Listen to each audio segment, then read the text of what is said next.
4 cut பண்ண mushroom, பொடியாக நறுக்கின வெங்காயம் 4 கீரி போட்ட பச்சை மிளகாய், வறுத்து பொடி செய்ய பட்டை கிராம்பு ஏலக்காய் அன்னாசிப்பூ பிரியாணி இலை, அரைத்து விழுது இஞ்சி 1 ஸ்பூன், பூண்டு 1 ஸ்பூன், 1 கப்பு புதினா, 1/2 கப்பு கொத்தமல்லி.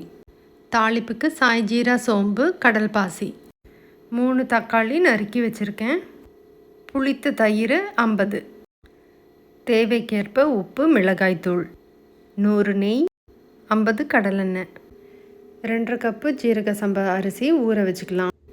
குக்கர் காஞ்சிருச்சு, எண்ணெயும் நெய்யும் ஊற்றிக்கிறேன். சாய் ஜீரா சோம்பு கடல் பாசி சேர்த்துருக்கேன். வெட்டி வச்ச வெங்காயத்தை சேர்த்துக்கிறேன். வெங்காயம் பொன்னிறமானதும் மிளகாத்தூள் சேர்த்துருக்கேன். மிளகாத்தூள் பச்சை வாசனை போன உடனே புதினா சேர்த்துக்கலாம். இந்த ஸ்டேஜில் இஞ்சி பூண்டு விழுதையும் சேர்த்துக்கிறேன். ஒரு சேர கிளறி விட்டுக்கலாம். எண்ணெய் கசிஞ்ச உடனே பச்சை மிளகாவை சேர்த்துக்கலாம். நறுக்கின தக்காளியை இது கூட சேர்த்துக்கலாம். தக்காளி இந்த அளவு வதங்கின உடனே நம்ம தயிரையும் சேர்த்துக்கலாம். இதோடு நம்ம பொடி செய்த பிரியாணி தூளை சேர்த்துக்கலாம். இந்த அளவு வதங்கின உடனே நம்ம கொத்தமல்லி இலையை சேர்த்துக்கலாம். இப்போது நம்ம நறுக்கி வச்சிருந்த மஷ்ரூம் துண்டுகளையும் சேர்த்துக்கலாம். எல்லாம் நல்லா ஒரு சேர மிக்ஸ் பண்ணி கொடுத்துக்கலாம். மீடியம் ஃப்ளேம்லேயே இப்படியே குக் ஆகட்டும். மஷ்ரூம்லேயே தண்ணி விடும், அந்த தண்ணியிலேயே அது குக் ஆகட்டும். தண்ணி ஓரளவு வற்றின உடனே தேவையான அளவு உப்பு சேர்த்துக்கலாம்.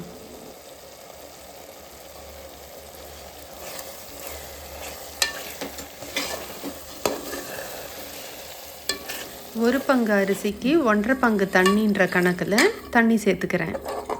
தண்ணி நல்லா கொதித்து வந்துருச்சு. புளி உப்பு காரம் எல்லாம் இந்த ஸ்டேஜில் நம்ம செக் பண்ணிக்கலாம். எனக்கு எல்லாம் கரெக்டாக இருக்குது. ஊற வச்ச அரிசியை சேர்த்துக்கிறேன். அரிசியும் தண்ணியும் சமாள வந்தோடனே தம் போட்டுக்கலாம். நான் பழைய தோசை கல் வச்சு தான் தம் போடுறேன். 3 மினிட்ஸ் ஹை ஃப்ளேமில், 8 மினிட்ஸ் லோ ஃப்ளேமில்.